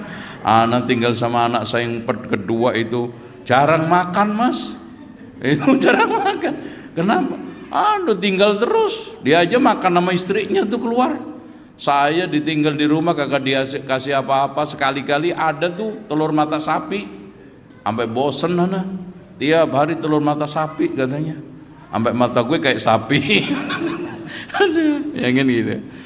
Nah, wahfid lahuma janahadzul. Allah mengumpamakan kegagahan seorang anak mungkin di luaran sana profesor, status sosialnya hebat, jabatannya mentereng, segagah burung elang. Tapi kalau sudah di depan orang tuanya, seperti burung elang itu hinggap di dahan. Masya Allah. Turunkan semua jabatan, turunkan semua kehebatan, turunkan, tanggalkan semua apa yang sekarang ini kamu anggap gemerlap di luaran sana. Kamu tetap anak. Makanya waqul lahuma qaulan karima. Sehebat apapun anak tetap anak, orang tua harus dimuliakan, termasuk minimal ucapannya. Gitu. Nah, terakhir Pak, Masya Allah ayat ini hebat. Kenapa kita akhiri dengan doa? Wa qur rabbirhamhuma kama rabbayani shaghira. Seakan-akan secara implisit, sehebat apapun kebaikan anak yang diberikan kepada orang tua, tidak akan bisa menutupi kebaikan orang tua kepada anak. Yang hanya bisa menutupi siapa? Allah. Ya Allah. Anak gak akan bisa menutupi kebaikan ceboknya ibu saya ke saya. Perihnya orang tua membiayai sekolah saya. Maka aku serahkan kepadamu ya Allah balasannya. Engkau yang bisa membalas secara lebih baik. Makanya pernah ada orang Yaman tawaf di Ka'bah, tawaf wada, mau pulang, ketemu Abdullah ibn Umar. Dia ditunjukkan tuh sahabat Nabi Abdullah ibn Umar. Saya ingin tanya, dia datangnya, wahai Abdullah ibn Umar, saya orang dari Yaman, gendong ibu saya dari Yaman, dan selama haji di Mekah, kemudian sampai pulang sekarang, tawaf wada pun saya gendong. Apakah sudah menutupi kebaikannya? Masya Allah, Abdullah ibn Umar menjawab, belum, walaupun sekali cebokannya. Itu belum, walaupun padahal Masya Allah, coba bayangin gendong. Kalau sekarang ada kursi roda agak enak ya. Mana yang kemarin ngerasain ya, qadarullah, saya menghajikan ibu saya umur 87. Qadar sehat sebetulnya. Allah uji saya, bukan diuji oleh beliau. Sebelum berangkat 2 minggu jatuh, akhirnya tulangnya itu patah. Yang patah itu bonggolnya yang bundar itu, Masya Allah. Dan itu harus diganti dari Jerman tuh. Terus saya tanya sama dokter, karena semuanya udah siap Pak, kalau nggak angus, ya kan gitu ya. Pak dokter, saya tanya, kira-kira 2 minggu ini bisa nggak minimal bisa duduk? Dia mikir ya, insya Allah bisa Pak Ustadz. Udah eksekusi Pak dokter, udah langsung digarap. Alhamdulillah sesuai dengan target, berangkat. Masya Allah, saya gendong dari naik pesawat, turun pesawat, itu saja masih ada kursi roda. Coba ngembayangin seorang yang ketemu Abdullah ibnu Umar ini, ikhwah sekalian, yang belum ada kursi roda, belum ada kendaraan yang Masya Allah nyaman, itu naik turun bus ya, di masyair pindah, ya Allah, ini benar-benar ujian yang Masya Allah ya. Makanya ketika saat Pak, saya belum pernah mendapati akhir segala sesuatu urusan saya paling bahagia kecuali setelah saya itu tawaf wada sama ibu saya. Nggak ada pernah. Saya menyelesaikan bangunan rumah belum pernah sebahagia. Menyelesaikan apapun, Masya Allah, pelong. Karena apa? Sukses. Ya kan gitu. Qadarullah. Ketika saat haji saya daftarkan umur 86, 87 itu aja sudah. Ya Allah, jangan saya itu tiap hari berdoa, jangan sampai saya nanti durhaka dengan mengantarkan haji ini. Itu. Ini ujian. Orang tua antum semua juga ujian. Ujian buat antum, surga neraka antum. Bukan orang tua antum ini sekarang sumber malapetaka, tetapi itu menjadi modal antum atau menjadi apa? Penyebab antum masuk neraka. Ya. Baik. Sekarang nomor berapa, Pak? Masih ada berapa poin? Coba dibaca cepat. Malu menyebut nama orang tua, malu menisbatkan diri kepada kedua orang tua, dan berusaha melepaskan diri dari keduanya. Ya, karena orang tuanya hanya sekedar ketua RT, jadi malu menyebutnya. Ada, lanjut. Yang ke-24, memukul orang tua. Alhamdulillah. Terus? Yang ke-25, menitipkan orang tua di panti jompo. Oh, Masya Allah ini ya. Terus 26. Yang ke-26, mendiamkan kedua orang tua. 27. Bakhil kepada kedua orang tua. Nah ini gini, antum ngasih duit jangan sampai antum lebih banyak ngasih istri daripada ngasih ibu, supaya antum nggak durhaka. Ya, uang pegangan ya. Kalau antum nggak ngasih ibu antum, jangan ngasih istri antum. Cukup kebutuhan nafkahnya. Kalau antum ngasih, kasih lebih orang tua. Lanjut. Kedua-duanya mengungkit dan menyebut-nyebut perbuatan baiknya kepada orang tua. Iya, contoh ketika ada masalah, ngomong sama Pak, dulu kalau gagak biaya itu dulu masuk rumah sakit, bapak mati, tahu nggak? Nah, itu, masya Allah, itu sambar petir itu Pak. Sekarang udah sehat, belagu banget loh, masya Allah. Itu kawin lagi karena dia sakit hati, emaknya ditinggal kawin. Ngomongin bapaknya, Pak, inget dong, dulu kalau gagak gue masukin rumah sakit, coba tuh lihat nasib bapak. Sekarang udah sehat tuh, belagu banget, ninggalin emak, nih kawin lagi.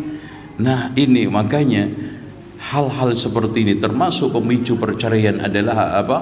Pemicu durhaka perceraian. Ada ngeblok ke ibunya, ngeblok ke bapaknya. Lanjut. 29. Mencuri harta orang tua. Nah itu, ini termasuk mindah uang dari saku ke saku. Itu nyuri juga. Jangan cuma ngeles, Pak, saya nggak nyuri, tapi cuma mindah uang dari saku bapak ke saku saya, kan cuma pindah tuh. Antum ngeles, ini sama aja juga. Kan antum juga kerja di ruangan AC, keringetnya nggak pernah ada. Udah tunggu aja nanti gajinya, ntar kan kasih gaji sebelum keringatnya. Kamu nggak pernah keluar keringet kok. Itu ngeles juga tuh. Ada lanjut. 30. Berkeluh kesah dan mengeluh di depan kedua orang tua. Masalah dengan istrinya, suaminya, dengan temannya jangan. Ya, kekurangannya, kadang-kadang apa aja langsung lapor ke orang tua, jangan. Ya, terus. Ke-31. Merantau tanpa izin kedua orang tua. Nah, kalau merantau izin, kalau disetujui, masya Allah Pak. Di antara wasiat Rasulullah kepada Abu Darda yang 9 yang dikeluarkan oleh Imam Al-Bukhari di dalam Al-Adabul Mufrad, di antaranya jika orang tua kamu menyuruh kamu keluar dari duniamu, keluar. Meskipun gaji antum berapa? 13 juta, 20 juta. Pak, anak kasih cerita. Anak dulu punya pelanggan atau berobat konsultasi kesehatan namanya Profesor Dr. Sutomo. Dulu beliau ini 4 periode berturut-turut menjadi dokter presiden dari zaman Soeharto. Dia keluar dan memutuskan kerjasama dengan farmasi Amerika. Padahal dia itu cuma tanda tangan, dikasih per bulan 35.000 dolar. 30, bukan 3.000 ya Pak, 35.000 dolar. Karena ada satu obat penemuan dia. 35.000 berapa juta Pak? Berapa? Masya Allah, 500 juta. Diputus, kenapa? Karena obat yang dia temukan ternyata dijual berkali-kali lipat, dan yang pertama kali memanfaatkan adalah bapaknya sendiri. Sakitnya itu membutuhkan obat itu. Ya Allah, anak ini setengah ngerjai orang tua saya. Ini obat modalnya cuma 2.000 perak, dijual sampai berpuluh ribu. Dia keluar, dia putuskan itu. Cuman itu, apalagi antum gajinya cuma 20 juta. Suruh pulang kampung, pulang. Lebih berharga antum menghabiskan umur dengan apapun keadaan ekonomi antum. Antum masih bisa ketemu orang tua antum, bisa bercengkrama, bisa duduk berbicara, ya gitu. Jangan karena duniawi, apalagi karena istri, nggak bisa pulang kampung, pulang. Itu. Kalau repot istri antum, cari istri lagi. Ya kan 2, yang di Jakarta 1, di kampung 1, mondar-mandir antum. Udah gitu aja, repot banget loh. Oke, sekarang dibaca sebab-sebab durhaka kepada orang tua, halaman 19. Cepat ya. Coba dibaca, Pak. Sebab-sebab durhaka kepada kedua orang tua. Durhaka kepada orang tua memiliki sebab-sebab, di antaranya pertama kebodohan, sebuah penyakit yang mematikan. Ia bodoh, tidak ngerti bahaya durhaka kepada orang tua. Yang kedua, Pendidikan yang buruk. nah, pendidikan yang buruk yang dia terima dari orang tuanya, yang memang orang tuanya itu durhaka, didurhakai lagi. Makanya pernah ada suatu kisah ditemukan oleh Al-Asmu'i. Ada orang yang memperlakukan bapaknya itu seperti hewan keledai, ditali lehernya, kemudian dicambukin, dipecutin. Untuk apa? Supaya dia itu mau bawa barang. Ya, kadang-kadang ngangkut air dan yang lainnya. Ada seorang ulama yang mengingatkan orang, ittaqillah, bertakwalah kamu kepada Allah. Nauzubillah, ente memperlakukan orang tua seperti ini. Apa jawaban anak tersebut? Biarkan dulu dia memperlakukan ayahnya seperti ini. Subhanallah. Itu ada orang yang ditemukan oleh Haris, ditampiling anaknya, ditampar anaknya di kepalanya. Diam saja, orang tuanya juga diam. Akhirnya didatangi, kenapa kamu diam aja, digambar anakmu seperti ini? Biarkan, di tempat persis ini dulu saya pernah gampar orang tua saya. Subhanallah. Al jaza'u min jinsil amal. Lanjut. Yang ketiga, Kontradiksi. Dia menuntut anaknya berbuat baik kepada dia, tapi dia nauzubillah sama orang tuanya kurang ajar, sama bapak ibunya nggak punya adab. Nah itu. Nomor 4. Nah, pengaruh pergaulan.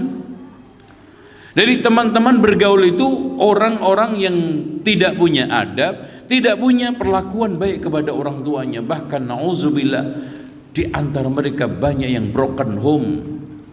Akhirnya pengikut al-sahib, teman itu narik, nyeret. Lanjut.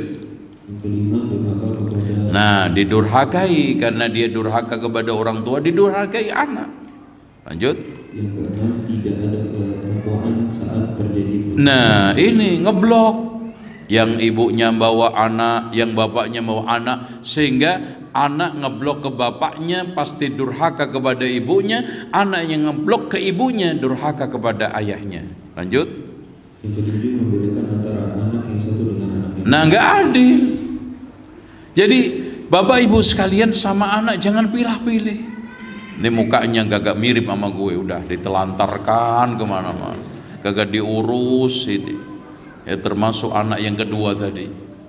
Ini anak hitam dulu nyasar dari mana nih, anak aja putih. Itu Masya Allah. Ini ya, dalam apapun Pak Ibu, perasaan boleh beda, tapi di dalam sisi zahir, senyum, perhatian, termasuk juga memberikan sesuatu harus sama. Makanya Nu'man bin Bashir pernah diberikan sesuatu ayahnya, ibunya menolak, saya tidak terima pemberian ini kalau Rasulullah tidak mau menjadi saksinya. Setelah datang kepada Rasulullah mengatakan, saya tidak mau menjadi saksi atas keculasan. I'dilu baina uladikum, bersikaplah adil kepada anak-anak kalian. Kasih semua, enggak semua. Anak pertama beliin motor, kedua, ketiga, keempat, semua beli motor, sama motornya. Sekarang untuk kasih sawah, kasih saya semua, sama ukurannya. Kalau enggak semua. Biarkan aja nanti jadi warisan. Gitu ya. Selanjutnya, nah, nggak mau susah, mau enaknya sendiri, ribet sama orang tuanya, dibuang ke panti jompo. Bapak ini nyusahin saya aja, udah dah, aman, nggak ngerepotin anak istrinya juga, nggak menjadi omongan, akhirnya dibuang. Terus lanjut nomor 9. Nah, pribadi yang sempit, sesak, ya, ini main pikirannya cekak, cupet, sehingga melakukan durhaka. Lanjut. 10. Minimnya bantuan orang tua kepada anak-anak untuk berbakti. Nah, pendidikan, bimbingan, anak itu dimotivasi, ayo kamu ke rumah nenek ke rumah kakek, liburan nanti ke kampung sama kakek sana, didekatkan.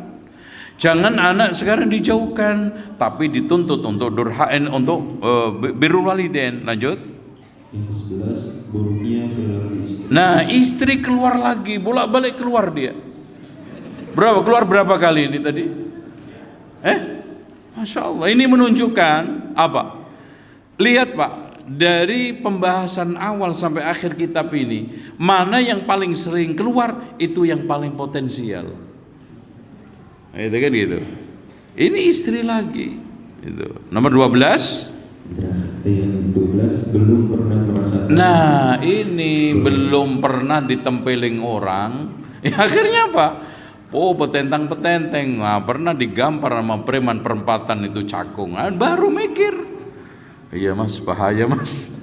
Lihat aja kenapa anak-anak SMP itu kalau naik motor pecicilan, karena belum pernah jatuh. Coba kalau pengalaman kecelakaan ini, mikir dia. Pakai helm, pakai safety belt, ini nggak pernah mikir, nggak, kurang pengalaman. Orang itu biasanya meremehkan.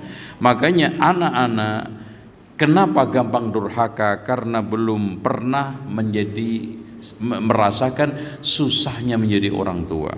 Saya kira itu mungkin kita buka tanya jawab. Nah, tinggal di sini ada faktor adab-adab yang patut dijaga di hadapan orang tua. Ini kebalikan aja dari penjelasan tadi. Ini ada adab kurang lebih sampai 26 sampai halaman 33. Terus hal-hal yang bisa membantu berbakti kepada kedua orang tua, di antaranya memohon pertolongan kepada Allah. Antum mohon kepada Allah, ya Allah, bantulah aku untuk bisa menunaikan haji dengan ibu saya secara lancar dan sukses. Minta kepada Allah. Ya Allah, berikanlah saya kesabaran ketika nanti orang tua saya numpang hidup dengan saya, tinggal bersama saya. Mohon kepada Allah.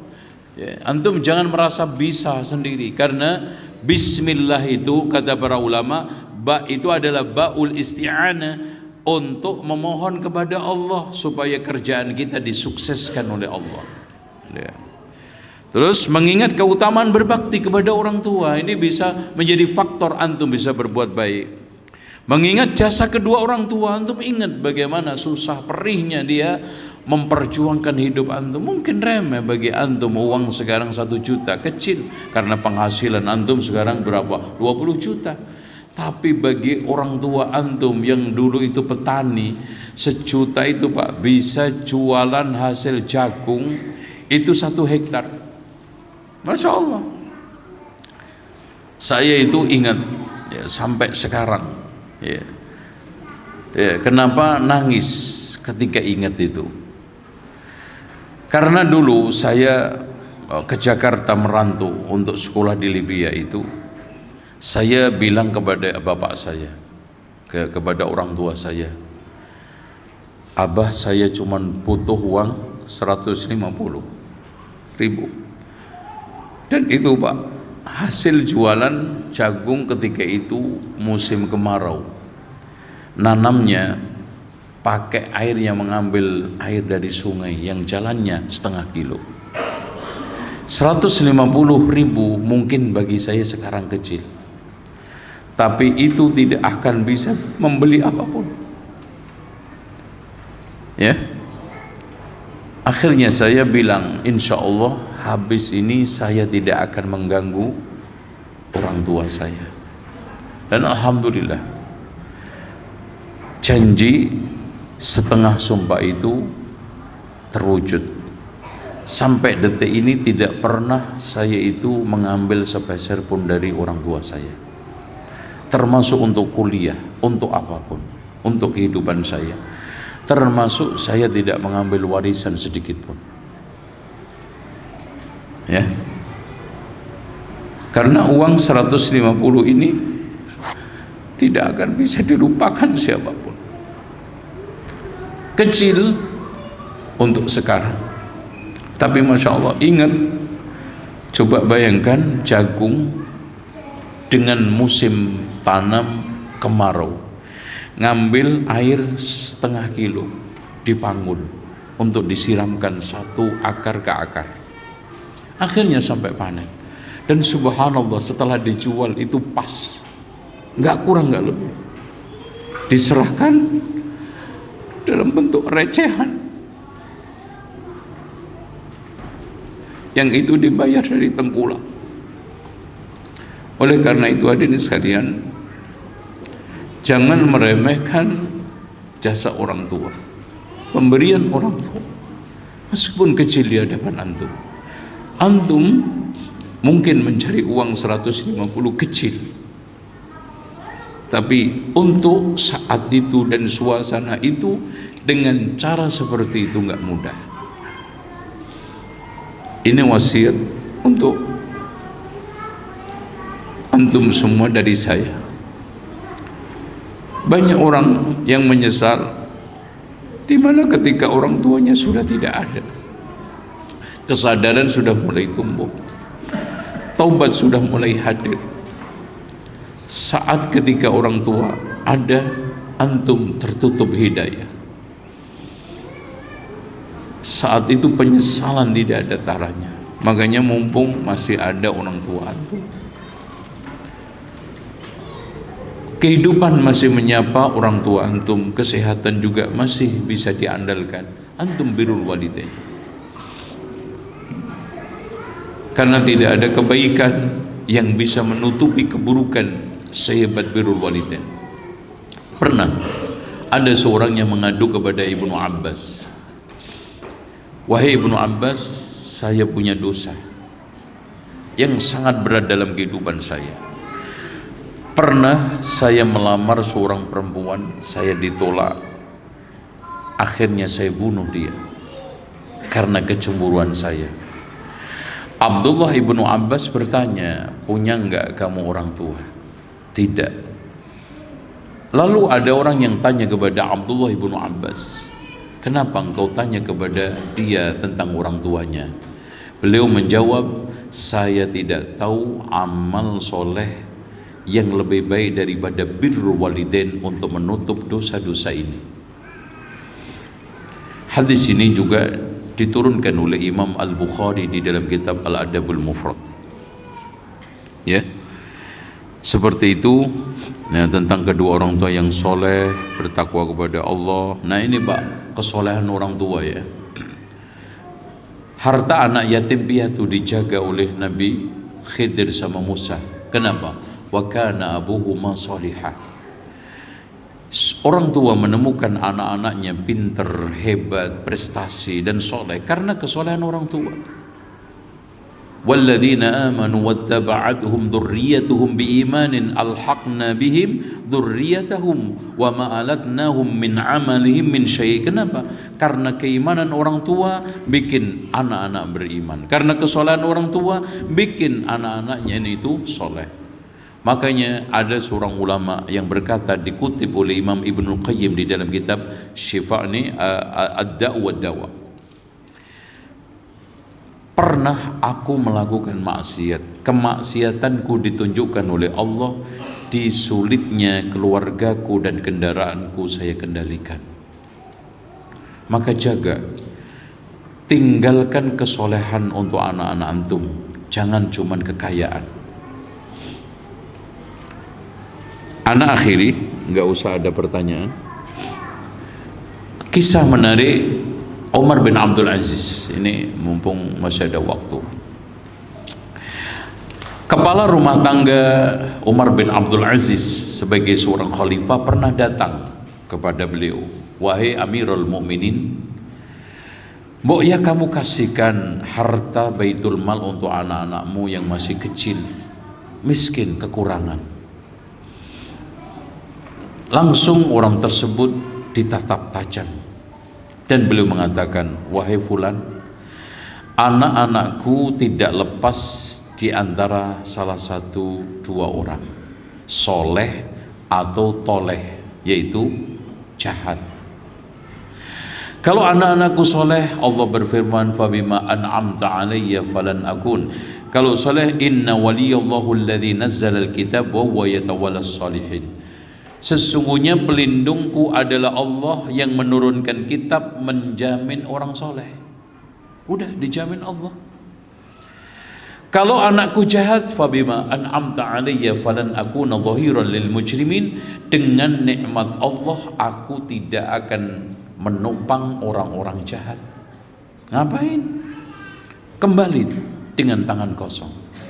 Tapi Masya Allah Pak, perhatikan, anak pamannya Hisham ibnu Abdul Malik ibnu Marwan yang terkenal korup, pemabuk dan main perempuan, meninggalkan anaknya hartanya ratusan miliar, mungkin triliun sekarang. Setelah meninggal dunia anaknya menjadi pengemis semua.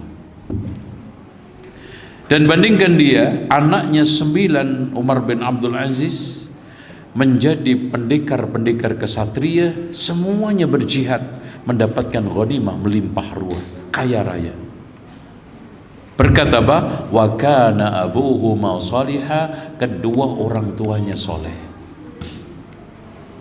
Makanya kadang-kadang di sekolahan, di pesantren, itu tingkah laku anak itu dipengaruhi. Ada hubungan batin yang tidak bisa dihubungkan dengan internet, listrik atau apapun. Yang hubungan batin itu disambungkan oleh kabel-kabel langit. Orang tuanya baik, di pondoknya juga baik. Orang tuanya mendoakan, anaknya juga mendoakan. Orang tuanya sekarang ini tidak baik lakunya, maka anak-anaknya juga terpengaruh. Dan itu fakta saya temukan di dalam proses belajar mengajar di pesantren. Saya kira itu yang bisa saya sampaikan. Karena tidak ada pertanyaan maka tidak perlu dijawab. Kan gitu kan? Duhurnya jam berapa Pak? Oh masih ada waktu? Ya udah nggak apa-apa, 1/4 jam kita. Atau mau dengar tanya jawab atau mau pulang? Dan Anda tawari, jangan munafik ya.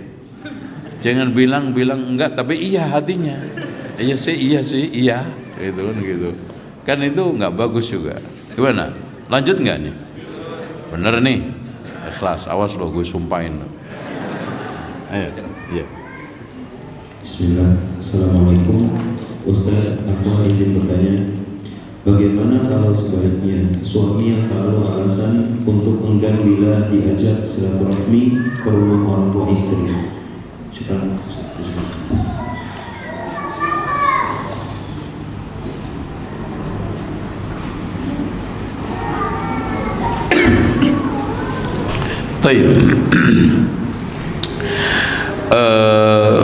Begini Pak, Ibu terutama, antum harus ada waktu untuk semua, untuk istri, untuk anak, untuk orang tua. Dan ibu juga yang bijak ketika mengajak. Kadang-kadang ada sebagian istri pun ketika suaminya ada reaksi negatif, terserah. Kalimat terserah ini kalimat mematikan semua laki-laki. Gimana dek? Gimana? Jadi ke mall nggak? Terserah. Terserah karena mangkel. Terserah dengan kalimat ridho kan enak. Gimana dek? Anak kawin lagi? Terserah mas. Nah beda kan? Kalau terserah, nah itu kiamat sugro itu. Kan gitu. Jadi dengan kalimat-kalimat yang baik, mengajak, memotivasi, mas ya ini orang tua udah sakit-sakitan, ayolah ya, tolong saya dibantu, kan saya nggak bisa pergi sendiri tanpa mahram, udah. Jadi seperti itu caranya ya. Ada lagi? Afwan izin bertanya, jika kita memberi uang bulanan untuk orang tua, apa jumlah yang kita berikan untuk orang tua juga harus sama sesuai keadaan dan keperluan yang dibutuhkan? Coba ulangi lagi. Jika kita memberi uang bulanan untuk orang tua, apakah jumlah yang kita berikan untuk mertua jumlahnya? Oh kalau mertua itu bebas, enggak ya ya dikasih ya bagus, enggak ya enggak bagus.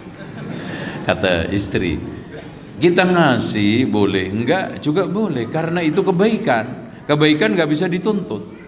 Makanya bakhil itu definisinya man'ul wajib, menghalangi yang wajib. Makanya orang yang menghalangi sesuatu yang nggak wajib nggak bisa dikasih gelar bakhil. Umpamanya dimintain infak nggak dikasih, orang tuh pelit banget, nggak boleh Pak. Man'ul wajib, nggak wajib kok. Aslinya nggak ada tuntutan kan gitu. Nah begitu juga antum kasih mertua, alhamdulillah enggak ya? Alhamdulillah, masya Allah. Gimana kan gitu? Alhamdulillah. Intinya dikasih alhamdulillah. Alladzi bi ni'mati tatimmu shalihah. Kalau sekarang enggak dikasih, alhamdulillah ala kulli halin. Udah selesai. Insyaallah jalan rezeki dari tempat lain. Pertanyaan berikutnya, alhamdulillah Ana sudah belajar manhaj salaf dan ibu Ana masih mengikuti metode-metode tradisi atau budaya terdahulu dalam kesehariannya. Ana selalu menyisipkan pengetahuan manhaj salaf, akan tetapi ibu tetap dengan tradisi atau budaya tersebut. Taib, ya antum sabar. Intinya gini Pak, makanya hasil dakwah saya kepada orang tua saya menghasilkan buku kecil langkah praktis mendakwai keluarga. Saya itu mendakwai ibu bapak saya ninggalkan rokok tok itu 7 tahun. 7 tahun rokok tok itu. Karena masya Allah ketika saya pulang ke kampung itu almari kecil khusus untuk rokok. Almari rokok itu 1 almari Pak. Kenapa? Rokoknya banyak karena rokok dari selamatan. Itu kan bapak saya imam tahlilan, imam selamatan. Sekarang gini, nyembelih kambingnya dapat rokok 1 bungkus, coba bayangin. Setelah dia nanti ada acara tahlilan mulai kasih 1 bungkus pulang. Jadi 1 acara itu bisa 3 bungkus. Coba. Makanya ketika saya suruh berhenti, nggak beli aja kok repot. Itu kan gitu. Repot Pak. Itu kan. Udah deh, jangan ngelarang-larang. Masya Allah dengan berbagai macam cara. Alhamdulillah. Ziarah Wali Songo juga gitu, butuh waktu. Pernah minta uang ke saya untuk ziarah Wali Songo katanya. Bah, ngelihat kuburan aja jauh-jauh, ngapain tuh belakang rumah banyak kuburan. Lihat aja juga sama kuburan. Manggel dia. Beda ini kuburan wali. Kan di sana berdoa itu nggak tergantung jarak kan, Bah. Coba saya mendoakan Abah dari Jakarta, boleh nggak? Ya boleh. Terus gimana itu bedanya sama wali? Ya, mikir dia pelan-pelan. Diajak dialog. Itu belum lagi torekotnya ini, alhamdulillah. Meninggal dunia sampai nggak punya teman. Dibaikot semuanya.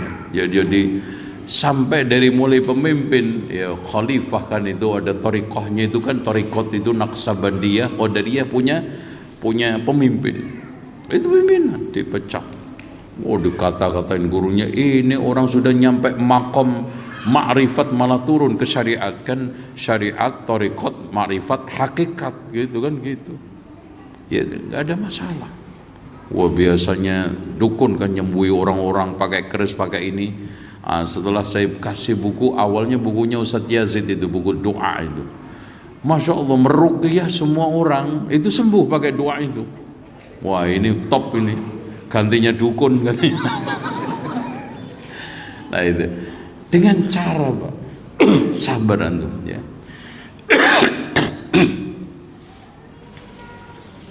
Saya kira cukup ya. Insya Allah kita lanjutkan di kesempatan lain yang belum jelas kapannya. Dan intinya masjidnya ini nggak hilang aja ya. Dan kita akan kembali ke sini dengan tema lain, dengan judul lain. Dan insya Allah mudah-mudahan ketika Ramadan nanti ada waktu ke sini untuk silaturahmi ya. Subhanakallahumma hamdika asyhadu an la ilaha illa anta astaghfiruka wa atubu ilaik. Wassalamualaikum warahmatullahi wabarakatuh.